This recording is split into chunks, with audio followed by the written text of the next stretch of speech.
আসলে বৃন্দাবনের কৃষ্ণ কখনো বৃন্দাবনকে পরিত্যাগ করে না। যশোদা মায়ের পুত্র কৃষ্ণ ও বৃন্দাবনকে কখনো পরিত্যাগ করেনি। তো লীলাটি হলো এরকম যে একই সময়ে দেবকী মায়ের গর্ভেও কৃষ্ণ জন্মগ্রহণ করেছে আর যশোদা মায়ের গর্ভেও কৃষ্ণ জন্মগ্রহণ করেছে।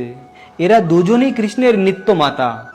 তো মথুরায় সবসময় দেবকী মা থাকে আর বৃন্দাবনে সবসময় যশোদা মা থাকেন। তো যখন মথুরায় এভাবে কৃষ্ণ ও বাসুদেব কৃষ্ণ জন্মগ্রহণ করেছে আর সেই বাসুদেব কৃষ্ণকে বসুদেব এই যমুনাকে পেরিয়ে গোকুলে নিয়ে এসেছিল নন্দ মহারাজের গৃহে।